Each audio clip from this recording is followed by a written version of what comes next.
Welcome to the Skunk Juice Studio. This week we are doing back to school.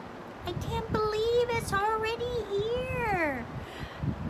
So exciting. I hope you had a great summer and I wish you the best. But my little students and I picked out this fun book read, a classic.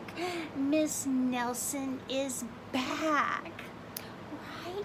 Let's find out about Miss Nelson. One Friday, Miss Nelson told her class that she was going to have her tonsils out.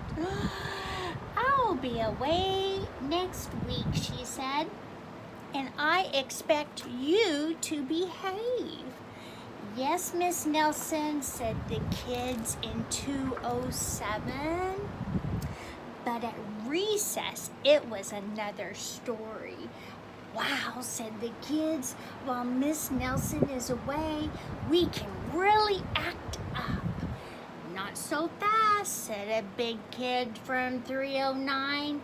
Haven't you heard of Viola Swamp? Who? Miss Nelson's kids said. Miss Swamp is the meanest substitute in the whole world, said the big kid. Nobody acts up when she's around. Ooh, said Miss Nelson's kids. She's a real witch, said the big kid. Ooh, said Miss Nelson's kids back. I'll just bet you get swamped, said the big kid. On Monday morning, Miss Nelson's kids were all in their seats. They were very nervous. Some of them had not slept well all weekend. If we get swamped, I'll just die, said one kid. They heard footsteps in the hall. Slowly, the doorknob turned and the door opened. It was Mr. Blansworth, the principal. I shall personally take over this class, he said. Miss Nelson's kids were so relieved, but they soon learned that Mr. Blansworth was not a lot of him. All morning, Mr. Blansworth tried to amuse the class with his corny card tricks. Oh, brother, said the class. That afternoon, Mr. Blansworth showed the class his favorite shadow pictures. This kid's stuff is real, said the class. The next day, Mr. Blansworth demonstrated his favorite bird calls. They were not a success. So boring. And for 2 days, Mr. Blansworth showed slides of his goldfish, Lucille. Miss Nelson's kids had never been so bored. While dusting erasers in the schoolyard, 3 of the ringleaders of 207 discussed the situation. Something will have to be done, they said. We must get rid of Blansworth. And they hatched a plot. After school, they painted and sewed and borrowed some old clothes. And they practiced some very difficult stunt work in the backyard. The next day, they weren't in class. That's too bad, said Mr. Blansworth. They'll miss all the excitement. Mr. Blansworth was about to show the class his collection of ballpoint pens from all over the world when someone came to the door. Slowly, the doorknob turned and the door opened. Oh, look, said the class. Miss Nelson is back.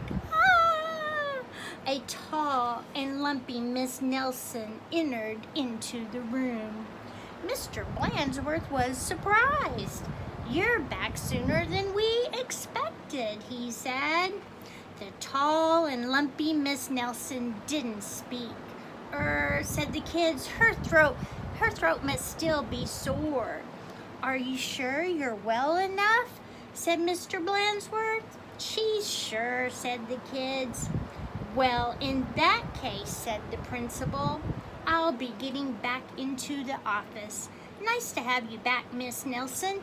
And he left the room. "Hot dog," cried the class. "We got rid of Blandsworth. Now we can do all what we please." And at the stroke of 10, the kids from 207 left the building. No one stopped them. They went straight to the movies, where they saw The Monster That Ate Chicago twice. "This is really living," said the class. Afterward, they went to Lulu's, where they stuffed themselves silly, but soon they made a serious mistake. Heading back to class, they passed Miss Nelson's house. Miss Nelson couldn't believe her eyes. "Those are my kids," she said in a scratchy voice. "What are they doing out of school? And who is that with them?" Miss Nelson telephoned Mr. Blandsworth to see what was going on. You're not back, Miss Nelson?" said Mr. Blandsworth. "Miss Nelson is back." And he hung up. "Can't fool me," he said. Said Miss Nelson. "Something will have to be done." And she went to her closet. Back in 207, Miss Nelson's kids were spending an agreeable afternoon. They were all pleased with themselves. "We should do this more often," they said.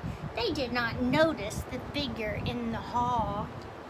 Slowly the doorknob turned and the door opened. "My name is Viola Swamp," she said in a scratchy voice. "Yipes!" cried the kids. "The swamp!"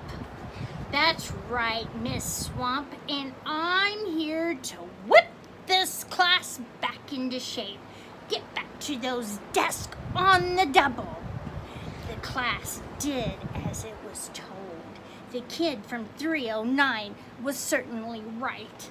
Miss Swamp was a real witch. She knew how to get results. The class did a whole week's worth in no time. "We shouldn't have gotten rid of Mr. Blandsworth," they said.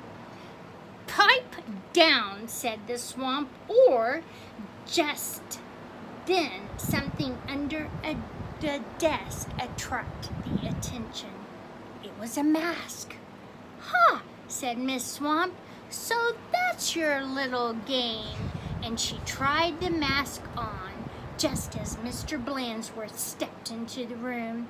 "Miss Nelson," said Blandsworth, "I'm of the opinion that someone has been impersonating you." "Uh-oh," whispered the kids. "You don't say," said Miss Swamp. "Probably just some kids acting up. I'm sure it won't happen again." And Mr. Blandsworth left. "And it won't, will it?" said Miss Swamp to the class. "Because the swamp will be watching." A minute later, Miss Nelson appeared. "I'm back," she said. "Hot dog," cried the kids. "Are we glad to see you." "Didn't you have fun with Mr. Blandsworth?" said Miss Nelson. Said the kids. They decided not to mention Miss Viola Swamp, but they wondered why Miss Nelson had hadn't seen her in the hall. The end.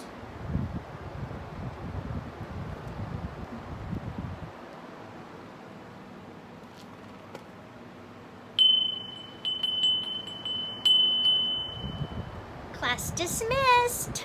Thanks for joining us at the Skunk Juice Studio this week for Miss Nelson is Back. Have a great rest of your day, rest of your week. For those starting class, I wish you the best. It's going to be a great year. Take care of one another. And please, remember, sprinkle that kindness in your class, at home, playing, all around. Sprinkle that kindness, okay? I'll see you guys next week.